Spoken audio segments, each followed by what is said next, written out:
Hey, it's been a while. Real life kinda got in the way there for a while, didn't it? I'm currently finishing the script for my 30,000 subscribers special, but in the meantime, welcome to the first episode of an occasional show where I review individual episodes of Friendship is Magic, or where I trick you into listening to me talk about magic for 10 minutes. In addition to My Little Pony, I'm also really into performing magic. I've developed 2 hours of my own material, and I plan on submitting a My Little Pony themed magic act to Ciderfest this year. Because of that, there's one episode in particular that I've been stewing on a lot lately. What's the matter? Afraid you'll get a hair out of place in that rat's nest you call a mane? Boast Busters is the 6th episode of Season 1, and there's some interesting stuff happening here. It introduces a smug, self-centered side character and gives us an early peek into the brain space of our main heroine. Not all of it fools you, but there's enough interesting methods here that I can see the effect they were going for. Boast Busters cold opens on Spike helping Twilight practice her magic. Growing magic, that's number 25. 25 different types of tricks, and counting.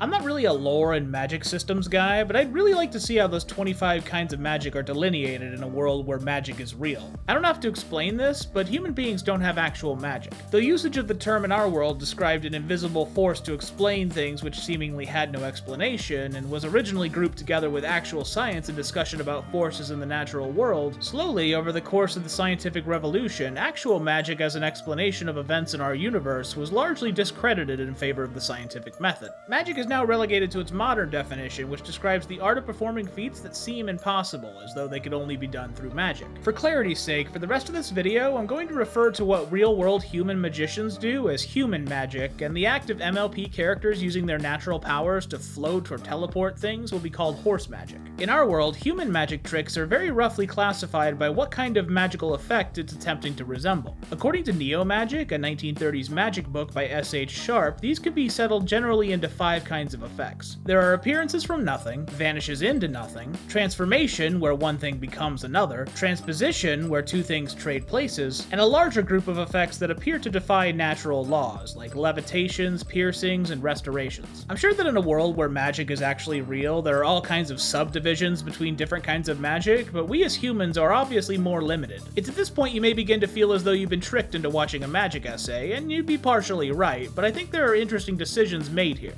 Weird decisions, but interesting ones. Enter Snips and Snails to get the story rolling. There's a new unicorn in town that supposedly has more magical powers than any unicorn ever. Doubtful. We head on into the town square where we're introduced to some folks' favorite character. Come and witness the amazing magic of the Great and Powerful Trixie! Trixie Lulamoon, known professionally and to anyone who will listen as the Great and Powerful Trixie, is a traveling stage magician who travels with her Swiss Army caravan of magic, busking her way through life by performing magic for the people of whatever town she's passing through. That makes sense. One of the reasons I could never be a professional magician is the crazy amount of traveling required for shows. It's not uncommon for magicians to do shows on the road for several months out of the year. She was originally envisioned as an uptight showboaty stallion, which also scans as something like 5/6 of working magicians today are male. But she works just as hard at getting under your skin. Who is so ignorant as to challenge the magical ability of the Great and Powerful Trixie?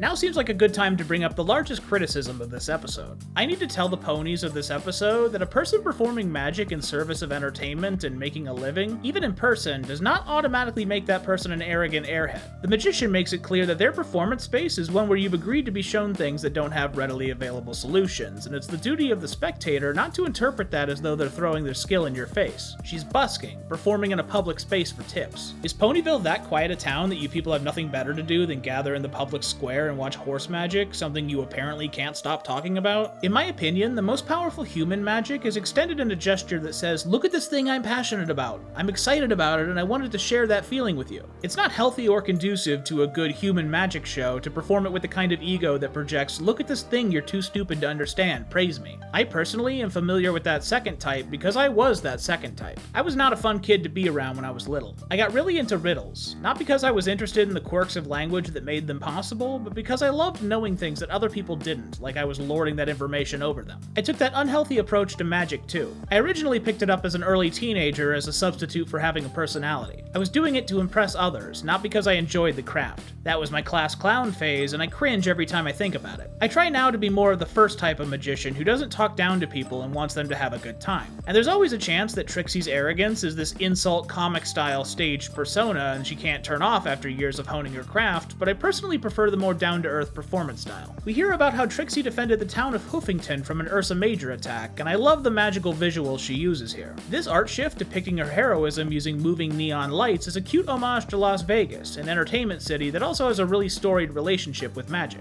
Trixie wastes no time throwing down the gauntlet.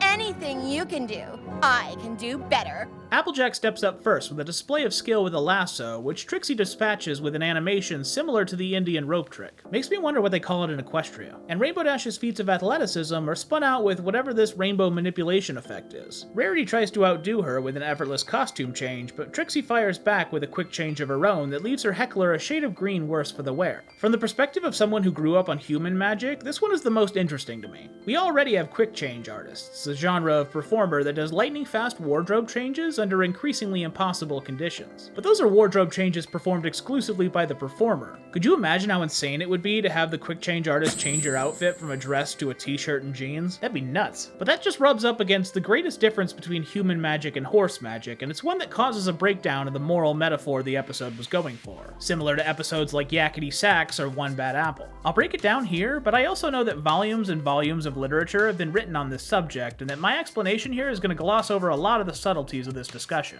Put simply, human juggling is a physical exercise, while human magic is an exercise in deception. When Apple Bloom is looking for a cutie mark, she would tell you that she tried a 6-ball cascade, which she did. Meanwhile, human magic can present an item being teleported between cups, and you have an instinctual understanding that can't be what they're doing. They have to be doing it some other way, because human magic doesn't have the same tools that horse magic has, and that understanding is what makes it impressive. If a horse magician did a cups and balls routine, there would be nothing noteworthy about it, because a very large number of characters are able to float and teleport things in the series. They have a much larger skill set, so human tricks don't hit nearly as hard when delivered by a horse magician. There's a few solutions to this. I'm not satisfied with any of them, but I'll run through them for thoroughness, and because discussions like this can be really interesting. The last time I talked about Trixie, I received a comment from someone I'm going to lightly paraphrase here because it's an interesting idea. Magicians are praised in a world where people have access to horse magic for the same reason that humans are entertained by acrobats in a world where everyone can jump. That's a neat idea, that somehow Trixie is able to just move the object under a different cup more efficiently than any other pony. That's something that comes with large amounts of practice with sleight of hand. With horse magic, that sleight of hand doesn't exist. The horse magician is just disappearing the object under one cup and materializing it under a different cup, using an ability that seemingly comes very natural to a third of the population. It's kind of hard on paper to get attached to what is essentially bar tricks using a naturally available set of skills to a lot of the population. Maybe a lot of Trixie's appeal is due to her sense of showmanship. There are professionals out there who are good at what they do, but take their act that extra step further with their ability to command a crowd. Some even put on a character or characters when they perform as a stylistic choice. Maybe it's a case of people coming to see the sizzle just as much as the steak, and that's completely valid. Now that does actually satisfy the question of how Trixie draws a crowd, but based on the earlier discussion from the hecklers in the front row, they still seem pretty hung up on this idea that Trixie's magic is merit-based. That is, she's still being praised for the things she can do in comparison to other performers, which doesn't sit great with me. Maybe horse magic would be more interesting if it was an earth pony doing magic Rock Lee style, without the advantages of being born a unicorn. And let me tell you, I'm already writing that fanfiction. Here's what I think actually happened. It's not great, but it would help me understand a lot of the writing and presentation. I'll present my evidence, and you can form your own theory in the comments if you want. Development info for Trixie, and especially for Boast Busters, is frustratingly vague. One 15-year-old comment by Lauren Faust on DeviantArt seems to imply that Trixie was created mostly or partly by writer Chris Savino after Lauren's script called for a boastful unicorn. However, in the 2009 pitch bible that Lauren created for Hasbro, Boast Busters is not listed among her example relationship or adventure stories. What is included, however, is a suspiciously unnamed unicorn in Lauren's compiled pitch that looks an awful lot like the Trixie we're familiar with. That's a chicken and egg scenario you can go back and forth on.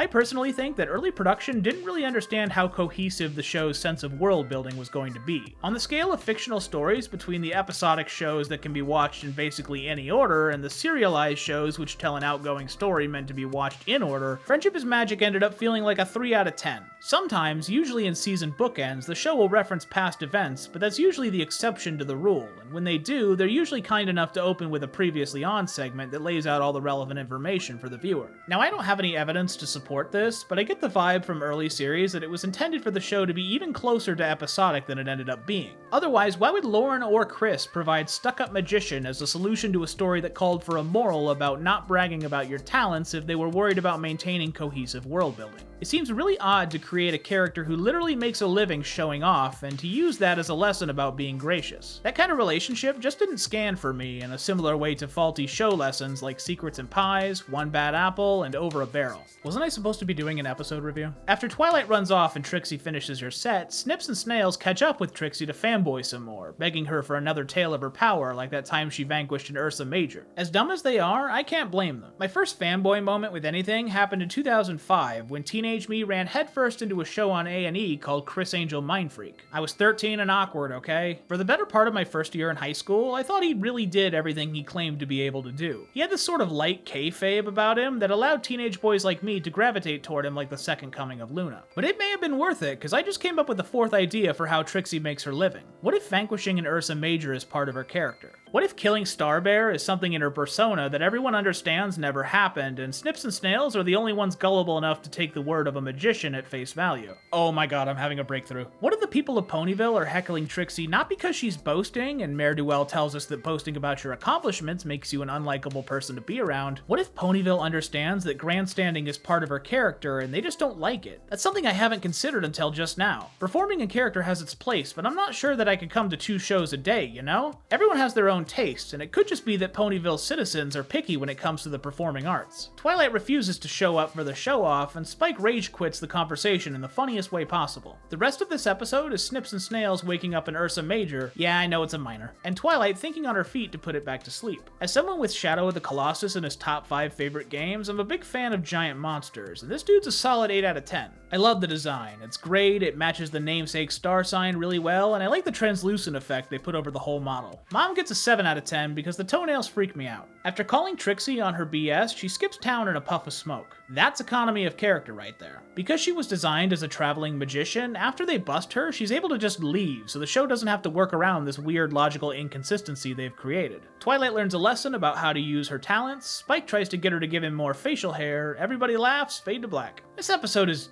fine. The show is starting to find its humor, but it's already got the cozy atmosphere down really well. Ponyville already feels like a very low-tech town where we should get used to characters like Trixie and Gilda rolling in and out. These early episodes are really important to establishing the vibe of the series, especially in a world where you're not exactly starved for content. For an early episode of an unassuming kids show, pretty decent, 6 out of 10. But I'll admit that 3 of those 4 missing points were from the intensely confused premise chafing against the weirdness of magic theory. But that's just me. What did you think of Boast Busters? Did the magic issue bother you as much as it did me? Maybe you're not a Trixie fan, and that's okay. I really want to thank everyone for being patient with me as I try to get back in the swing of things. Between prepping my magic act and dealing with a 2-month work emergency that ate half my summer, it's been hard getting back to writing. But I'm back, and I really appreciate your patience. Which episodes would you want me to review next? Also, is a magic act at a convention something you'd be interested in seeing? I have 2 hours of exclusively My Little Pony material and a ton of audience participation. I'll be back soon with everyone's worst episode, but until then, I'm some horse on the internet. Thanks for watching.